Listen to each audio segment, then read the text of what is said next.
Assalamualaikum warahmatullahi wabarakatuh. Pada kesempatan kali ini, di sini saya akan mempresentasikan tentang komunikasi fiber optik. Nama saya Koko Febriansah dari Fakultas Teknik Elektro dengan NIM 1852053. Fiber optik sendiri biasa disebut dengan serat optik adalah saluran transmisi yang dibuat dari kaca atau plastik yang digunakan untuk mentransmisikan sinyal cahaya dari suatu tempat ke tempat yang lainnya. Fiber optik ini, cahaya yang ada di dalam serat optik ini sulit keluar karena indeks bias dari kaca lebih besar daripada indeks bias dari udara. Sumber cahaya yang digunakan ini adalah laser, sebab laser mempunyai spektrum yang sangat sempit dengan kecepatan transmisi serat optik sangat tinggi sehingga sangat bagus digunakan sebagai saluran komunikasi. Serat optik sendiri umumnya digunakan dalam sistem telekomunikasi serta dalam pencahayaan, sensor, dan optik pencitraan.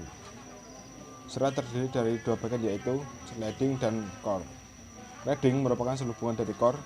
Leading mempunyai indeks bias yang lebih rendah daripada core, akan memantulkan kembali cahaya yang mengarah keluar dari core kembali ke dalam core lagi. Yang kedua, komunikasi serat optik.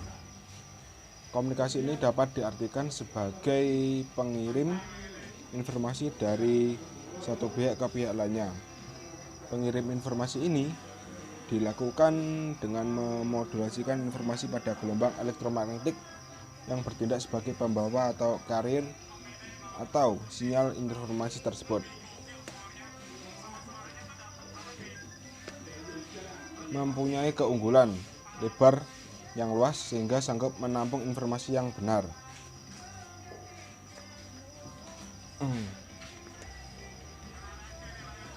Untuk keunggulannya lebar bidang yang luas sehingga sanggup menampung informasi yang besar. Yang kedua, bentuk yang sangat kecil dan murah. Yang ketiga, tidak terpengaruh oleh medan elektris dan magnetis. Yang keempat, isyarat dalam kabel terjamin keamanannya. Untuk kelemahannya sebagai berikut.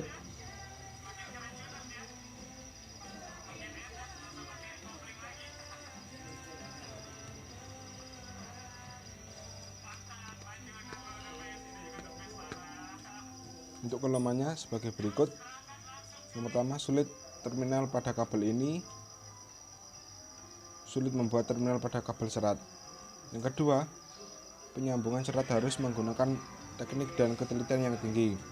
Akan ada kemungkinan kehilangan sinyal, sebab pengirim ke tujuan yang berbeda-beda dapat mempengaruhi besarnya informasi yang dikirim. Fiber masih sulit untuk disatukan dan telah mencapai titik akhir, maka fiber harus diterima secara akurat untuk menghasilkan transmisi yang jernih. Komponen FO masih sangat mahal.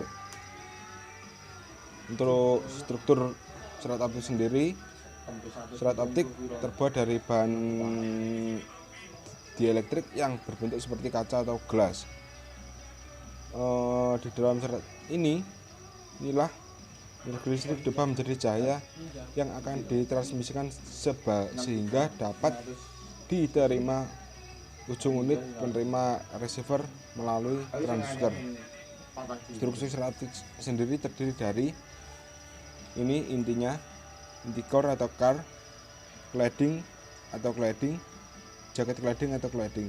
Untuk inti core-nya untuk claddingnya berfungsi sebagai cermin atau memantulkan cahaya. Yang claddingnya adalah jaket atau pelindung. Begitu.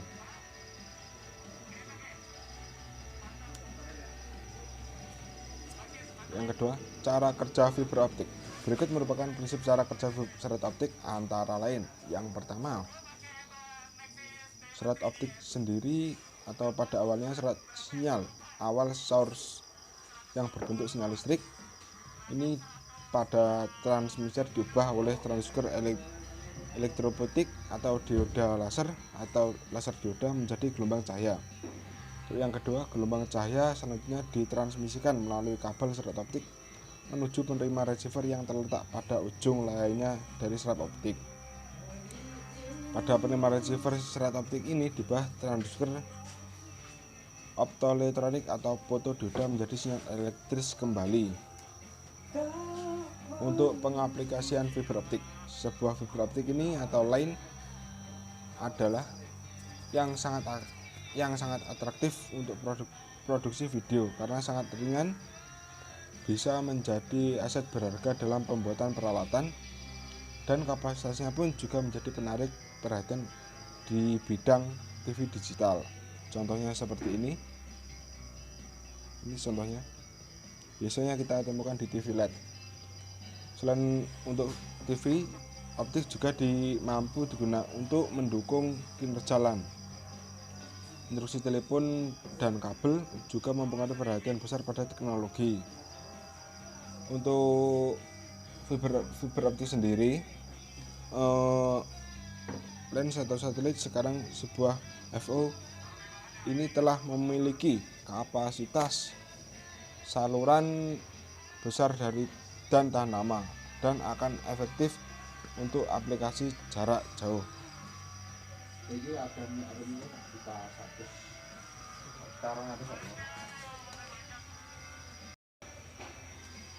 Selain untuk TV optik, fiber juga mampu untuk mendukung kinerja LAN. Industri telepon dan kabel juga menaruh perhatian yang besar pada teknologi ini. Underwater atau lens AT&T telah mengapali suatu konsorsium untuk pembangunan jaringan fiber optik di bawah laut. Itu bisa disebut dengan transatlantik atau antara Amerika dan Eropa.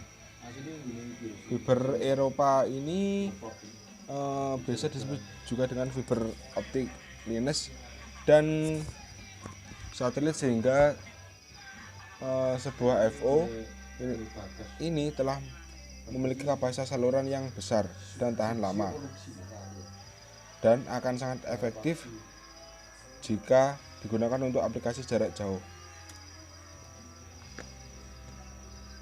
Sekian yang dapat bisa saya sampaikan.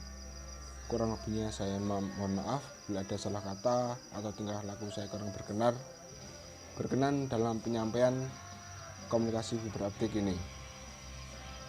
Terima kasih. Wassalamualaikum warahmatullahi wabarakatuh.